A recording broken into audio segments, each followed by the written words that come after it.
Welcome to the Whitwam Wealth Real Estate Podcast. Today's episode is Flipping the Script, 3 Keys to Profitable House Flipping. Welcome to the Whitwam Wealth Real Estate Podcast with Scott Whitwam, your blueprint to financial abundance. Settle in as we explore the mindset and methods for wealth building through real estate.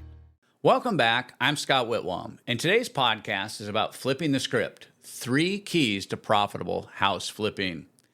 And today we're going to track one of the most, exciting and sometimes misunderstood areas of real estate, and that's house flipping. There is no doubt that if you're a subscriber to this podcast, there's a high likelihood you've watched at least one of the scripted TV shows about flipping houses. All of the problems they encounter, along with the ways that they handle them, their success stories, and the tons of money they made along the way. However, flipping homes is an unscripted adventure. If you do it enough, you develop systems that take a lot of the drama out of the equation.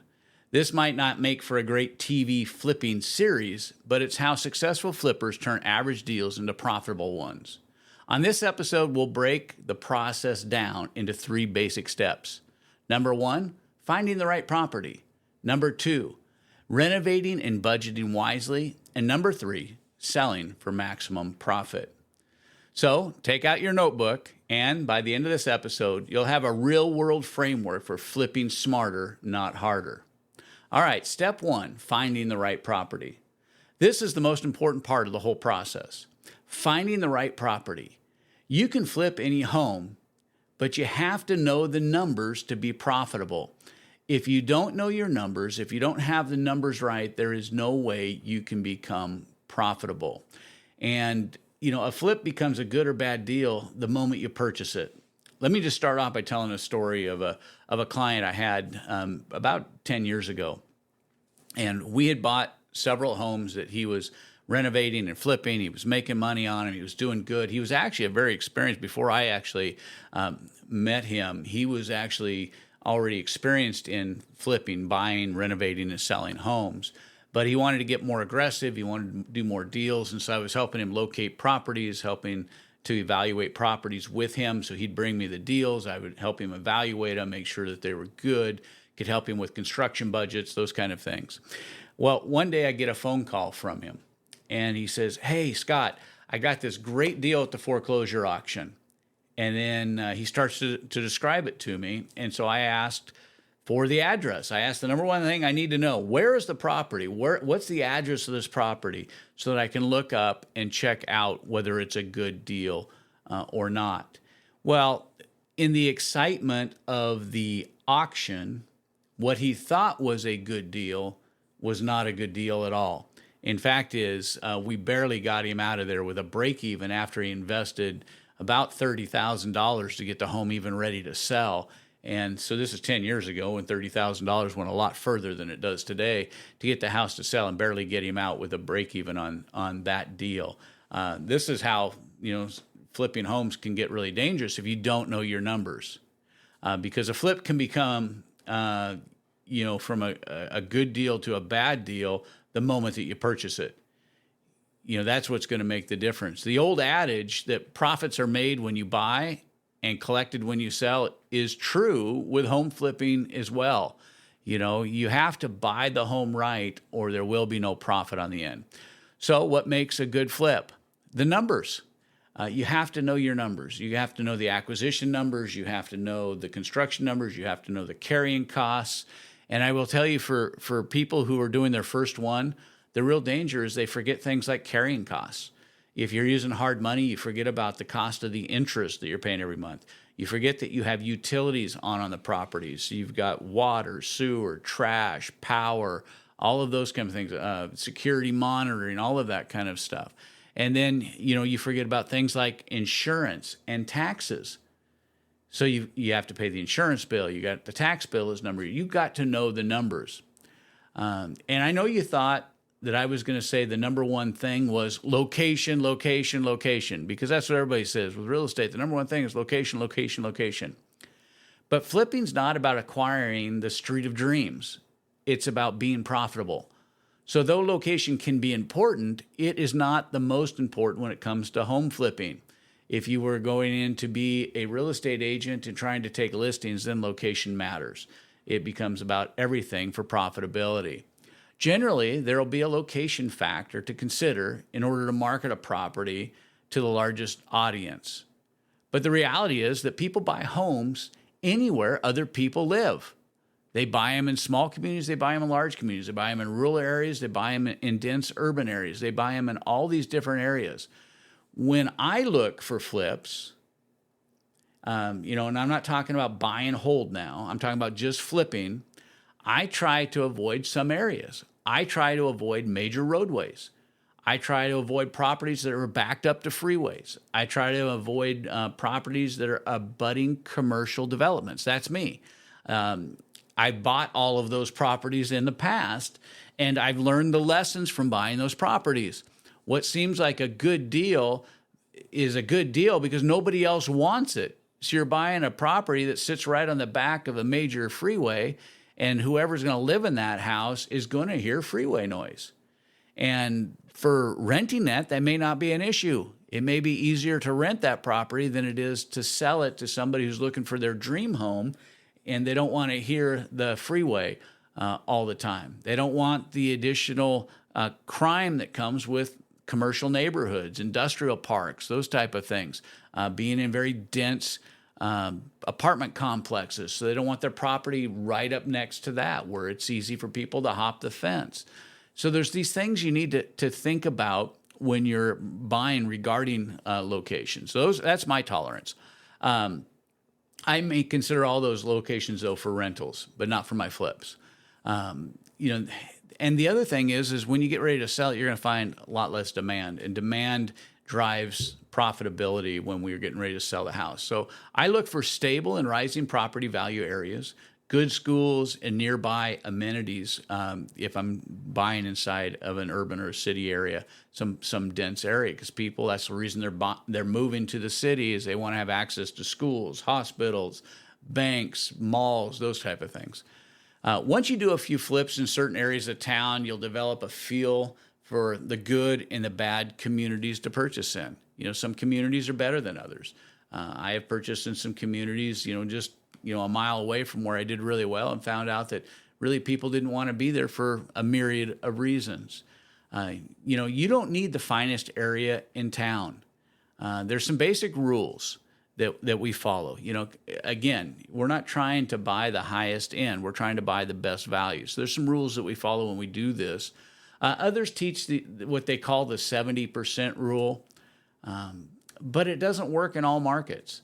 If you just say, you want to buy 70% of the ARV and consider your repair expenses and all that, it just doesn't work in every market. In fact, as in the market that I'm in, I would say probably since about 2018, it's been hard to buy below the 80% on an ARV number. And that doesn't really take into consideration the conditions. So we always try to buy about 60%. But why do we do that? Because generally we're buying homes that need larger consideration for remodel. If you're buying homes that need, just lipstick, they just need paint, carpet, and appliances, you may be able to pay 80, 85%. You just have to pencil out the numbers, what works for you, your tolerance, and the profit margins that you need. That's why we provide a deal evaluator tool to all of our coaching students. It helps them quickly identify homes that may be good flips. And we've done the research, we put the app together, and so now our coaching students get this to help weed out a lot of the things that would be what I'd call generic advice that you'll find on the internet. But you need to know who may likely buy the property. Are you dealing with jumbo loan type people? Are you dealing with, is this area mostly cash buyers? Is this area first-time home buyers? Is this area government assistance programs, those type of things? You need to know who you're working with. Why do I say that? It's not about judging people on class, but the reality is if somebody's in the jumbo market area or if they're in the cash buying area, they're less likely to need what's called seller concessions. They're less likely to need my help in order to purchase their home. And so that's something you have to take into consideration. If I'm buying in an area that's a distressed area and typical first-time home buyers or people who are needing down payment assistance in order to buy the home, I also have to expect that I may have to come out of pocket, 1, 2, or 3% in order to help a buyer complete the transaction. So it just needs to be built into our numbers. We need to realize it before we get caught going, oh, the only way I can sell this house is to give up another 3% to the buyer in order to purchase it. Also, for instance, you're not going to buy just a one-bedroom type home and think you're going to sell this to the biggest buying market that's in the marketplace, which are families. Most families are not looking for one-bedroom homes. If they're starting out, they may be looking for a two-bedroom home, a home that can be the master and then one for the children. So you need to know what your buyers are looking for. You have to realize that two-story homes is not the type of home that a senior is looking for. Somebody who's in their 70s and 80s are not looking to climb stairs anymore. They're looking for single-family homes. And sometimes people with disabilities are the same way. Though there's mobility devices that can modify and get you upstairs, if you're buying a new home, that's not the first thing you're going to think. Let's go find a two-story home so I can put an assistant device or an elevator or something in it. You're looking for a home that you can buy and use. So, don't think that a two-story home is going to give you the biggest buyer pool. So these are kind of things that you need to learn and take into consideration. It's important as it will determine who you market the property to, but also how you remodel the home. Typically if I'm in a higher end community where it's professionals and they have smaller families, I'm going to remodel that home in a way that doesn't necessarily lean towards, family and kids. I'm going to remodel that home towards a professional look that doesn't take into consideration. I'm not putting a swing set in the backyard, those type of things. You need to know what your target audience is, especially if you want to avoid wasting money, and that can become a pitfall, for you. I mean, you're spending money on things that people aren't even interested in. I had a client that I helped sell one of their homes, and they had done this full remodel. I had warned them that what they were doing I wouldn't do, but they did it anyways. House looked gorgeous. House sold in 2 days, and the day after it sold, the new buyer backed the dumpster up and started getting all of the work that they had just done because they had made it very specific. Now, fortunately, they found a buyer who could look past all of the specifics, and the market temp was right that they could gut the home and redo it the way that they wanted. They had the resources to do it. But it could be a pitfall if you remodel a house and people are coming in going, no, this just isn't what we need, doesn't fit for our kids, doesn't fit for our professional lifestyle, whatever it is. You want to avoid those money pitfalls. When you're acquiring the home, I recommend that you get a home inspection. Now I'm a licensed contractor, and I still send my home inspector, who's not, I don't own any of his business, so he's a complete neutral third party. I send him out to do inspections for me because even as a contractor, we miss some things because sometimes we're more focused on the deal than we are some of the issues, and they'll save us some things. I mean, think about it: foundations, structural issues, major plumbing, electrical concerns. You want to, the cost of a home inspector is a very good insurance policy. If you're paying a home inspector $500-600 and you're buying a home that's $400,000 or $500,000, that small fee is a very good insurance policy against buying something you have to put an extra $50,000, $60,000, $70,000 into. Use free online tools like redfinrealtor.com and Zillow to help base your values and your prices. They're not super accurate, but they're close. They'll get you to where you need to be. If you want better data, you'll have to have the tools like we use when we're evaluating flips. We pay for those. There's a lot of different tools out there. We offer them to our coaching students. They get, some reduced pricing on them. But you need to have something in order to base your prices and then run it through some estimating model. Before you buy, get an estimate on repairs. If you're not a contractor yourself and you're going to have these work done for you, then get an estimate from one of your contractors. Even if it's a rough estimate.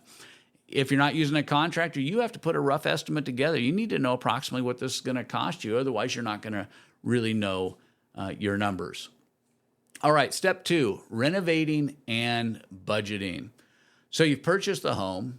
Now the real work begins, right? Renovating and working with the budgets. This is where a lot of people who are flipping homes sink, because they get into it and they decide, well, wouldn't this be cool? And wouldn't this be cool? And they break their budgets. They start doing things. They watched HGTV, got all these great ideas, and now all of a sudden they've got more money invested in the home's going to sell for.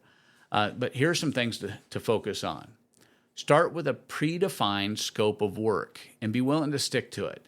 Define what it is you're going to do and what you're not going to do on this home based upon what you think the house will sell for and who your clientele is. Remember, list out all the repairs and improvements before you start swinging hammers. You should know all this before you start demoing walls. Surprises equal blown budgets. So when you get these big surprises or you make these big changes, it'll blow your budgets and could blow all the profit out of a deal. But set realistic timelines also. I've had people tell me, oh, no, I can get this house flipped in 30 days. I can get this house flipped in 60 days. I can get this house flipped in 90 days. But set realistic timelines. We all want the work to be done in 60 days, but sometimes it takes 6 months. You have to look at the scope of work, the resources you have available, what your contractor's resources are available. You hire a contractor to do it, and they may have 3 or 4 or 5 jobs or more going on, and they may not be able to dedicate all their crews to yours constantly. So you need to work that out and find out what kind of resource you have available. The labor, how available are the supplies that you want, the finishings you want to do in the home, and how long it may take to get permits. I mean, if you're adding on maybe a bathroom or another room to the house, or maybe there's something structural you're doing in the house, you're going to be taking out walls, you have to have a permit. How much will that slow down your project? We have a project that we just got done. It took, here in the Phoenix area, it took us almost a year to go through the variance process with the city of Phoenix. I mean, those are things we had built into the project. We knew it could take some time, and we knew the city of Phoenix wouldn't be quick. We knew it was going to take time for the architects. We knew it was going to take time for the surveyors. We knew all of those things, so we built them into the project. Because the longer you hold on to the property, the more the carrying costs are, the more utility bills you have to pay, the more water bills you have to pay, the more insurance you have to pay, the more taxes you have to pay. Those costs all add up in the project. They're all expenses that we need to factor in when we're acquiring the property. And that's why I said you got to know your numbers. We need to factor all these in when we're acquiring. For most of my flips, I want to average around 90 days to complete. I say average because I'd like less when possible. I always try to prioritize the renovations that'll add value in order to shorten the time frames on the projects. That's why I prioritize things, know what I'm doing. But, like this project we've got going on right now, we figured it was an 18-month project, and right now we're in month 12. So we've got about 6 months more to have the phase that we're in finished. But when we get done, we will have multiple units on this property, but it was all factored in, and so that we prioritize what needed to be done and what stages they need to be done. When you're remodeling houses, focus on kitchens and bathrooms and curb appeal. They're going to add the biggest return to your budget. And do the little things. Look at the light switches. If they've got black rings around them, you either need to get really cool or get your cleaning crew really to focus in on cleaning those so they look new, or replace the little things because they stand out when people come into the home. They see everything else is new, and they look at chewed baseboard and cracks in doors and light switches and fixture plates and stuff that are cracked. So do the little things. New paint, new floors, modern fixtures can go a long way without breaking the bank. Build in a budget buffer of 10 or 15% to your renovation budget for unexpected costs. Those things that they have on these scripted television shows that they build in, they know that they're going to happen because they've planned them into the deal, but you may not know that they're going to happen. You're not going to know that you uncover something and now all of a sudden you have termites that have eaten a structural beam that has to be replaced. Well, where's that money going to come from? If you have it built in as a buffer and your numbers work, then it can come out of the project and it won't reduce the end profit. And then keep a running record of your expenses. You can use a spreadsheet as a simple way of doing it, or one of the project management apps that you can find out on the internet. Just Google it, and project management app for flipping homes. It'll let you track your expenses and your timeline. But, there's going to be a fee to most of the good ones. The very good apps that are going to be the most comprehensive are going to cost a little bit of money to purchase. You may be able to do something if you've got an accounting background in Quicken or QuickBooks or something and set something up, but those still cost some money. Step 3, selling for maximum profit. Okay, so you found the right property. You've nailed the renovation. Now it's time to get it sold and collect the profits. So here's some ideas, to get the most out of your flip. The number one thing I would say to get the most money out of your flip is price it right on day one.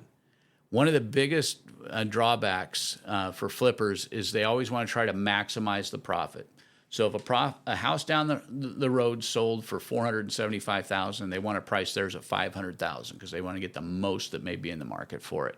Well, in a great market, you can do that, no problem. But in an average market or a slow or declining market, that doesn't work. We had a property in Tempe that we advised on the sellers on a price, and they decided they wanted to list above our recommended price, and they fired us after 6 months because the house didn't sell. It wasn't getting any traffic. The pictures were great that we had on there. The listing was great. This is on our real estate brokerage side. And we'd even talked them into one price drop, but eventually they fired us, wanted to use another agent. The other agent took over, and guess what? 6 months later, house was still on the market. Why? Because they overpriced the house when they went on the market. This house was the remodel was done well enough that if they had priced it at the price point we had recommended, it's very likely that they would have got an offer in the first couple weeks. That's typically the most active period for your property, and if you price it right, you'll do that. Otherwise, it starts to get added days on market. In our market right now, we're over 90 days on average anyways, but you start to get extended days on market, and then people wonder what's wrong with that house, and they may skip even looking at it. So by not getting greedy, the houses will show more, which builds demand, and demand is the number one thing that will get you the price that you want. To bring in multiple buyers, competing offers for a home. Not only do you get then a good price, but you reduce your carrying costs. The quicker you can sell it, the less expenses you have in it. And I know this investor who had this property here, they were on hard money. They were paying, I think, 15% on hard money. It was 14 or 15% on hard money. And they had to carry that thing for a year, and they were expecting it to sell really quick.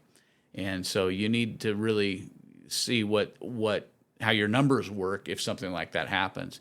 You got to evaluate your market to determine if all of these different factors. In fact, I would even look at evaluating your market to determine whether or not you even want to stage a house, whether staging will improve the price. Personally, this is me who has been doing this for a long time, since 1989. I never stage my flips with furniture. I don't. I have not found it to be good. Now, have we? Yes, we have. And the reason I don't is because and I've seen the difference in the results. And from a brokerage side, from out walking buyers through houses that have been staged and not staged. As a top real estate agent, I've discovered that staging with furniture can literally unsell a house. People cannot see their own existing furniture, how it will work, because they're blinded by all of the stuff that's been staged in the home.